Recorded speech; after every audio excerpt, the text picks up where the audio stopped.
Le temple de la voiture connectée, ici, juste à côté de Versailles, à Satory. Nous sommes au cœur d'une base militaire qui, en ce moment, accueille donc des voitures connectées. La voiture de demain roule peut-être ici. Et oui, alors ici, il y a de l'espace, donc les constructeurs, les centres de recherche viennent tester leurs inventions. Et aujourd'hui, particulièrement, ils nous présentent tout en même temps. C'est l'occasion de découvrir des choses assez incroyables, comme François, la voiture qui roule toute seule à la française. Voilà, la voiture qui roule toute seule. Alors c'est l'INRIA qui développe ce modèle. Hein. Alors vous regardez, hein, cette voiture, elle est quand même assez bricolée. Hein. Il y a des capteurs partout, il y a des vérins aussi. C'est assez étonnant. On rentre dedans, Jérôme, on va voir ce qui va se passer. Allez, petit tour en voiture sans chauffeur.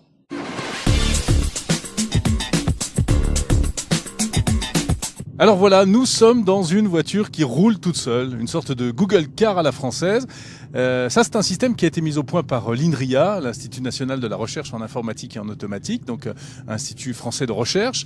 Et le concept est un petit peu le même que la Google Car. Donc la partie pédale et la partie volant est prise en charge par une espèce de dispositif là qui est dessous, et tout cela est piloté par un ordinateur qui est ici, et un ordinateur sous Windows. Bon, alors c'est une petite voiture, hein, donc je suis devant, François est derrière. François, tu te sens en sécurité ? Alors écoute, oui, je suis en sécurité parce que déjà la demoiselle qui est devant nous a l'air de s'y connaître, hein, donc ça va, tout va bien. Mais c'est quand même étonnant. Alors, on est dans une petite voiture, une C1, hein, et on voit que ça fonctionne. Malgré tout, on se pose la question de savoir si ça marcherait véritablement dans des environnements un petit peu plus hostiles, hein, de la route, c'est-à-dire par exemple le périphérique parisien, ou alors si on devait traverser un village ou une ville. Donc mais c'est étonnant, et il y a toujours ce côté un peu magique de regarder, de voir le volant qui tourne tout seul, la voiture qui accélère toute seule. Voilà, il nous tarde que ça arrive demain, parce que l'idée c'est que demain on puisse avoir ça aussi dans notre voiture. Alors, je sais pas, peut-être dans 5 ans, dans 10 ans, mais ça arrivera sans doute un jour. La limite de vitesse est fixée à 50 km/h. Néanmoins, le conducteur peut choisir lui-même la vitesse, et c'est lui qui a le dernier mot là-dessus. Alors voilà. Et puis par ailleurs, on a aussi, il peut aussi prendre des décisions comme faire un arrêt d'urgence en actionnant le bouton stop, ou il peut prendre la décision de changer de voie pour doubler quelqu'un ou pour tourner par exemple. Et comment fonctionne le repérage ? Alors il y a des capteurs à l'extérieur du véhicule ? On a un système de localisation qui nous permet de savoir où on est très précisément. Donc avec un GPS qu'on va fusionner avec les informations sur la vitesse ainsi que sur l'angle de braquage du véhicule. Donc ça nous permet d'avoir une précision centimétrique pour la localisation. Et on a également un système de détection de lignes de marquage grâce à la caméra qui est située juste ici. Après, à l'avant du véhicule et à l'arrière, on a des capteurs laser qui vont nous permettre de faire la détection des obstacles. Est-ce que c'est le même principe que la Google Car dont on a beaucoup parlé ? Alors, il y a des choses qui sont comparables. Néanmoins, ce qu'il faut savoir avec la Google Car, c'est qu'elle est équipée d'un capteur laser qui balaye sur 64 couches, qui permet de faire une cartographie 3D de l'environnement. Ce qui est très bien, mais néanmoins, c'est un capteur qui est très onéreux, puisqu'il coûte dans les 60 000 $. Bon, dans les virages, parfois, on sent que c'est un petit peu sec. Hein. On voit qu'on est encore dans un prototype, là. Hein. Oula. Bon ben voilà Jérôme, on peut le dire, nous avons fait un tour dans une voiture qui se conduit toute seule, et la première chose c'est qu'on est toujours vivant. Voilà, ça c'est plutôt vrai. Positif. On l'a échappé belle. Bon, alors on le voit, c'est quand même encore un peu expérimental. Oui, bien hein. sûr, bien sûr. Ouais, bon, on va pas faire du French bashing, mais il y a peut-être encore un peu de travail là. Hein, Voilà, c'est vrai. Mais bon, écoute, ça a le mérite d'exister. Il y a encore, on va dire, un potentiel, hein, oui, il y a un potentiel de développement. Allez. Beaucoup de gens pensent que les voitures autonomes relèvent de la science-fiction. Mais la réalité est qu'aujourd'hui, nous testons des voitures automatisées dans des conditions réelles de trafic et sur des grands axes. Maintenant, nous sommes dans un véhicule prototype, et nous conduisons à Gothenburg sur une route typique. Et je peux vous montrer comment activer le système. Une simple pression sur un bouton, et la voiture prend le relais du volant, de l'accélérateur et du frein. Dans ce cas, il faut toujours superviser le système, car c'est un nouveau prototype.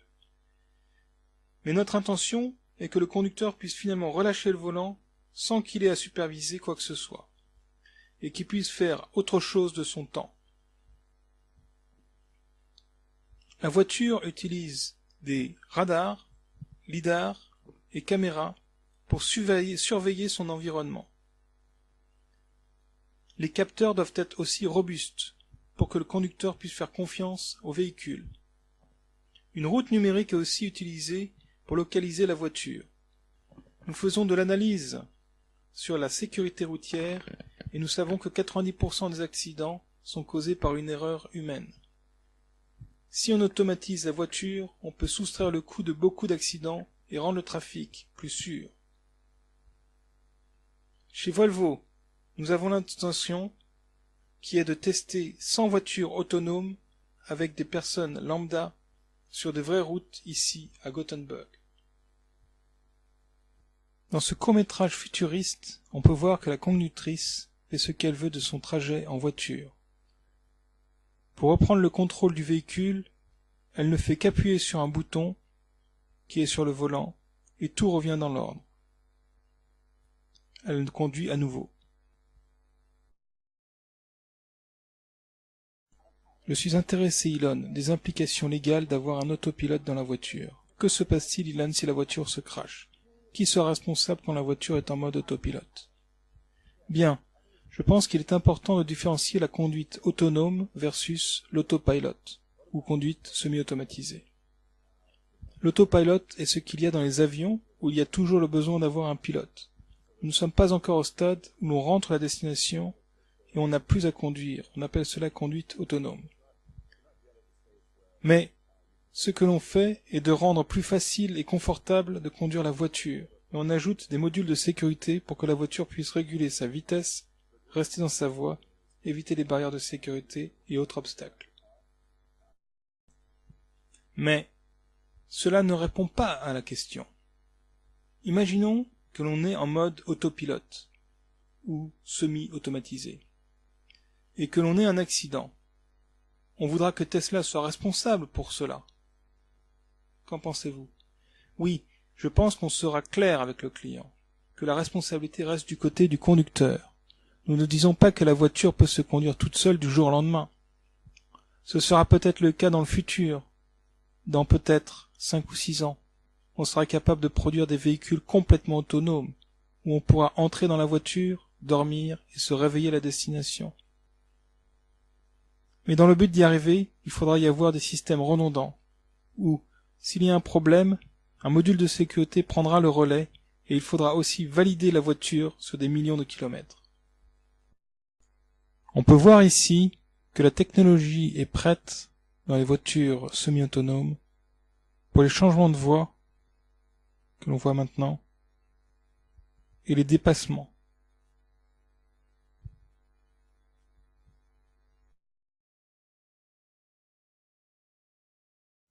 En 2008, la Volkswagen Passat a été capable de reconnaître un panneau stop et de freiner toute seule.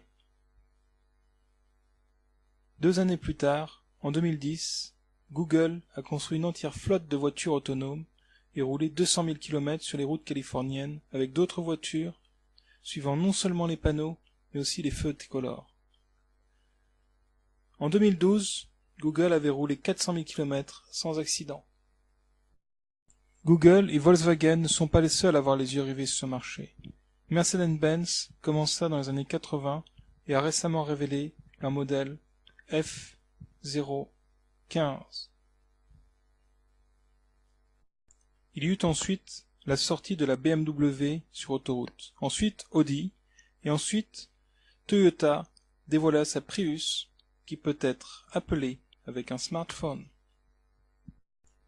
Il y aura des obstacles légaux, de sécurité et du respect de la vie privée. Aussi, que se passera-t-il en cas de brouillard?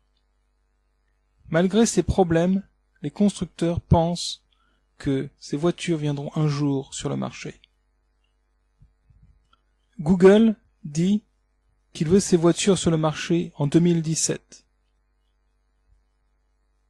Et Tesla pense que ces voitures seront commercialisées en 2019.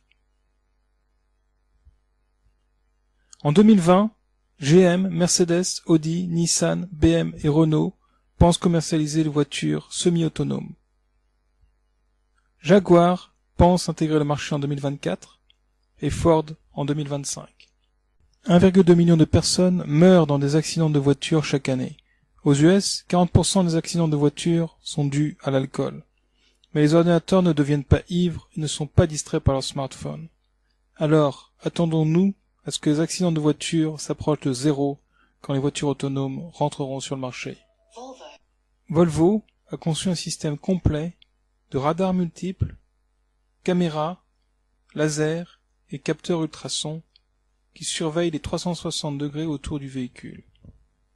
Un réseau d'ordinateurs traite les informations, un GPS évolué aussi, et une carte digitale 3D sur cloud est tout le temps mise à jour avec des changements en temps réel. En cas de panne, il y a une solution de secours, comme dans un avion. Cela inclut les composants vitaux comme les capteurs, ordinateurs, volants et freins. Les voitures seront automatisées, premièrement, sur les autoroutes. La caméra stéréo permet de détecter les piétons. Elle a une portée de 50 mètres et elle suit aussi les virages.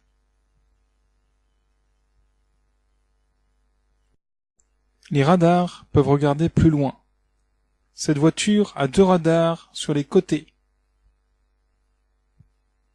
Il y a aussi des radars à faible distance qui vérifient l'environnement immédiat qui est utile au rond-point et aussi pour dépasser les cyclistes.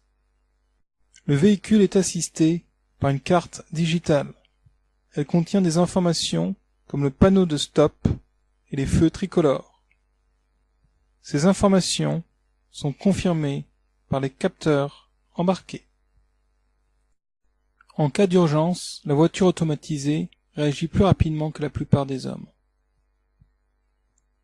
Quand la conduite autonome n'est pas disponible dû à un mauvais temps ou à une panne, ou lorsque la destination a été atteinte, l'ordinateur embarqué demande au conducteur de reprendre le contrôle.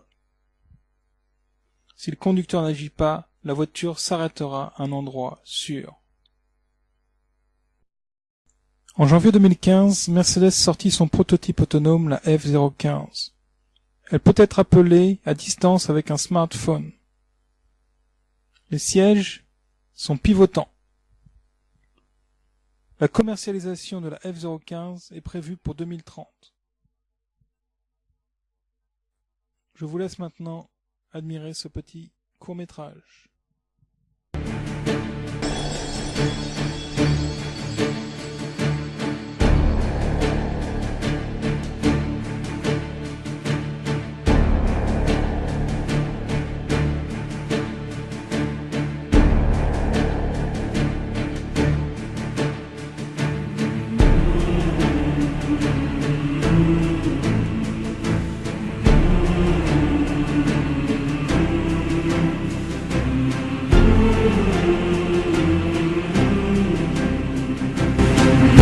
On peut remarquer que le volant est télescopique. Une fois que le mode automatique est activé, le volant rentre dans le tableau de bord. Le siège avant pivote vers l'arrière de 180 degrés. La voiture se transforme alors en un salon roulant.